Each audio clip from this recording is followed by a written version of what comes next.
হে অর্জুন, এই জগতে বহু সম্পর্ক আছে, কিন্তু যে সম্পর্ক বিনা শর্তে জন্মায়, বিনা চাওয়ায় ভালোবাসে, বিনা হিসেবেই ত্যাগ করে, সে সম্পর্ক হলো মা। গীতায় আমি বহুবার বলেছি, যে আমাকে সর্বত্র দেখে, সে সত্য দেখে, আর যে সত্য দেখে, সে জানে মায়ের ভালোবাসা আমার করুণারই প্রথম রূপ। তুমি যখন পৃথিবীতে আসার আগে কিছুই জানো না, কিছুই চাও না, কিছুই দিতে পারো না, তখন যে একজন মানুষ তোমার জন্য নিজের শরীর, নিজের সুখ, নিজের ঘুম, নিজের ভবিষ্যৎ উৎসর্গ করে, সেই মানুষটি তোমার মা। হে মানব, মাকে সম্মান করা শুধু সামাজিক কর্তব্য নয়, এটি ধর্ম। কারণ মা হলো তোমার প্রথম গুরু, প্রথম আশ্রয়, প্রথম ত্যাগের শিক্ষা। গীতায় আমি বলেছি, যে নিজের কর্তব্য পালন করে নিষ্ঠার সঙ্গে, সে আমাকে পূজা করে। আর মায়ের কর্তব্য কি? নিঃস্বার্থভাবে সন্তানকে রক্ষা করা। তাই মায়ের সেবা করা মানেই ধর্ম পালন করা। হে অর্জুন, তুমি যখন ছোট ছিলে, তখন তোমার মা তোমাকে কোলে নিয়ে যে নিঃশ্বাস ফেল, সেই নিঃশ্বাসে ছিল প্রার্থনা, আর সেই প্রার্থনায় ছিল আমার নাম, যদিও সে নাম উচ্চারণ না করলেও। গীতায় আমি বলেছি, আমি সমস্ত জীবের হৃদয়ে বাস করি। আর মায়ের হৃদয় হলো সেই স্থান, যেখানে আমি সবচেয়ে গভীরভাবে প্রকাশিত। মা যখন সন্তানের কষ্ট দেখে কাঁদে, তখন সেই অশ্রু দুর্বলতা নয়, সেই অশ্রু হলো করুণার শক্তি।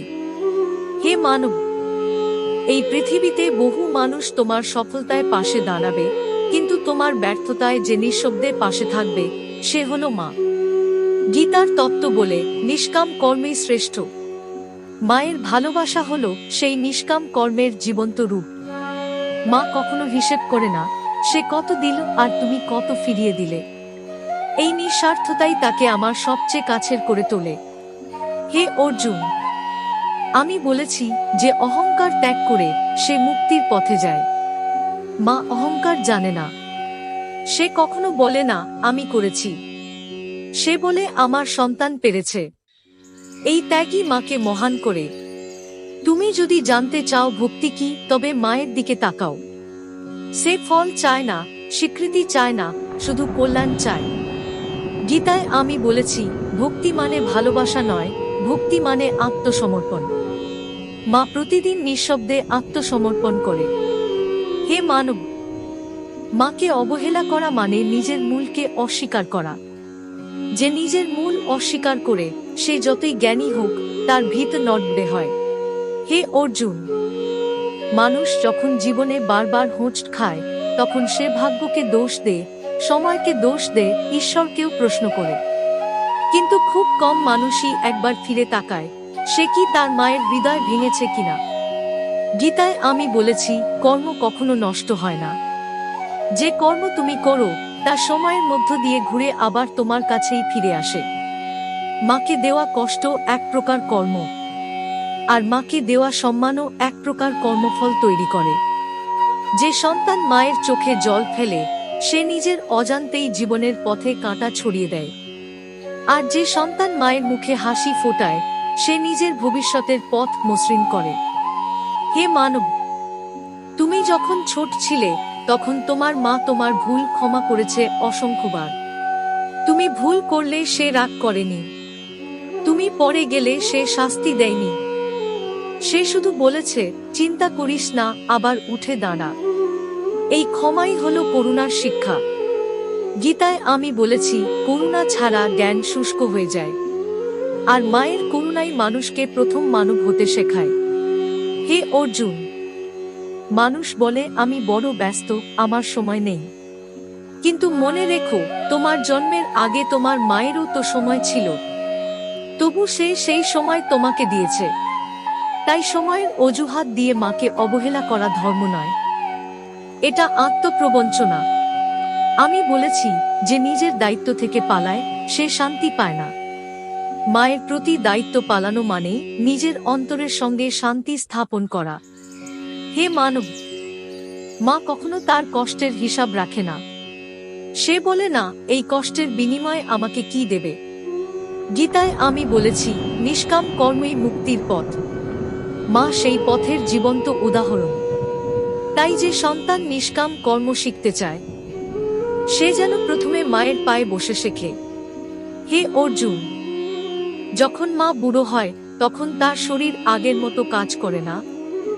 চোখ ঝাপসা হয়, হাঁটা ধীর হয়ে যায়, কথা বারবার বলতে হয়। এই সময়টাই সন্তানের পরীক্ষার সময়। আমি বলেছি যে শক্তের সঙ্গে নম্র আর দুর্বলের সঙ্গে কঠোর সে ধর্মচ্যুত। মা দুর্বল হলে তার প্রতি কঠোর হওয়া অধর্ম। মাকে যত্ন করা কোনো দয়া নয়, এটা কর্তব্য।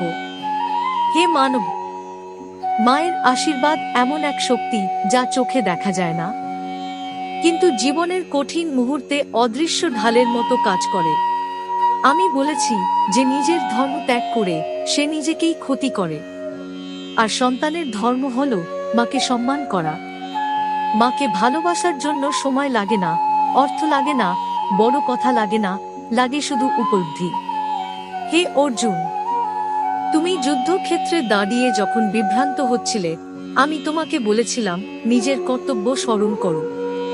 আজ আমি মানবকে বলছি, যে মায়ের মুখে কষ্ট দেখেও চুপ থাকে সে নিজের কর্তব্য ভুলে যায়। গীতায় আমি বলেছি, যে করুণা রাখে না সে আমাকে পায় না। মাকে কষ্ট দিয়ে কেউ করুণাময় হতে পারে না। হে মানব, তুমি হয়তো বড় হয়েছ, শক্ত হয়েছ, সফল হয়েছ, কিন্তু মনে রেখো তুমি একদিন কারো কোলে মাথা রেখেই বেঁচেছিলে। সে কোলে ছিল তোমার প্রথম আশ্রম। মা হলো সেই আশ্রম যেখানে কোনো নিয়ম নেই তবু শৃঙ্খলা আছে, যেখানে কোনো শাস্তি নেই তবু শিক্ষা আছে, যেখানে কোনো দাবি নেই তবু দায়িত্ব আছে।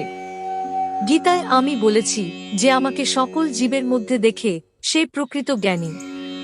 মায়ের চোখে সন্তান সবসময় ঈশ্বরেরই অংশ। হে অর্জুন, মা বয়স বাড়লে দুর্বল হয়, শরীর ভেঙে পড়ে, কণ্ঠ কাঁপে, কিন্তু তার আশীর্বাদ কখনো দুর্বল হয় না। সে আশীর্বাদ অদৃশ্য ঢালের মতো যা সন্তানের জীবনের বহু বিপদ ঠেকিয়ে দেয়।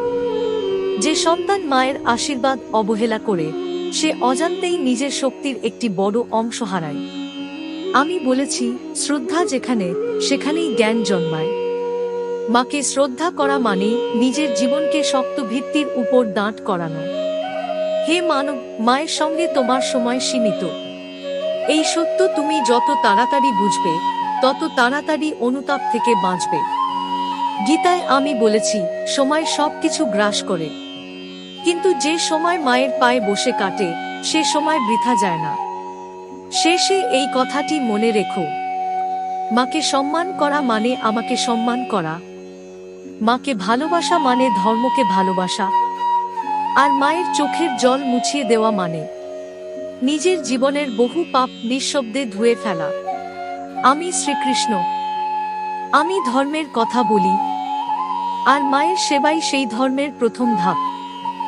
অনেক সময় তুমি জানো না কেন বিপদ এসেও কাটিয়ে উঠলে, কেন ভেঙে পড়েও আবার দাঁড়িয়ে গেলে। সেই অজানা শক্তির পেছনে প্রায় মায়ের নীরব প্রার্থনা থাকে। গীতায় আমি বলেছি, আমি সকলের অন্তরে বসে তাদের ইচ্ছা পূর্ণ করি। মায়ের প্রার্থনার মধ্য দিয়ে আমি অনেক সময় সন্তানের জীবন রক্ষা করি। হে অর্জুন, যে সন্তান মাকে সম্মান করে সে একা কখনো হয় না। তার সঙ্গে থাকে আশীর্বাদ, স্মৃতি আর অদৃশ্য শক্তি। আর যে সন্তান মাকে ভুলে যায় সে ভিড়ের মাঝেও একা হয়ে যায়। আমি বলেছি, যে সম্পর্ক ছিন্ন করে সে নিজেকেই ক্ষতবিক্ষত করে। মায়ের সঙ্গে সম্পর্ক দুর্বল মানে নিজের ভিত দুর্বল।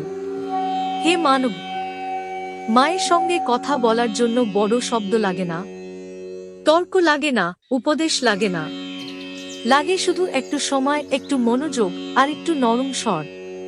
গীতায় আমি বলেছি, মনি মানুষের বন্ধু, মনি মানুষের শত্রু। মায়ের সঙ্গে ব্যবহারে তোমার মন যেমন তেমনি হয়ে ওঠে তোমার জীবনের পথ। হে অর্জুন, একদিন আসবে যখন তুমি অনেক কিছু দিতে চাইবে, কিন্তু যাকে দিতে চাও সে আর নিতে পারবে না। এই সত্য খুব কঠিন, কিন্তু সময়ের নিয়ম। আমি বলেছি, যে আগে বোঝে সে কম কষ্ট পায়। আজই যদি মাকে সম্মান করো, আজই যদি তার হাতটা ধরে বসো, তাহলে ভবিষ্যতের অনুশোচনা অনেকটাই হালকা হবে। শেষে এই কথাটি হৃদয়ে রাখো, মা হলো সেই সম্পর্ক যার বিকল্প নেই, যার বদলি নেই, যার ক্ষতি পূরণ হয় না। মাকে ভালোবাসা মানেই নিজের জীবনে আলো জ্বালানো, আর মাকে কষ্ট দেওয়া মানেই নিজের জীবনে অন্ধকার ডেকে আনা। আমি শ্রীকৃষ্ণ, আমি ধর্মের কথা বলি, আর ধর্মের শুরু হয় ঘরের ভেতর থেকেই, মায়ের পায়ে।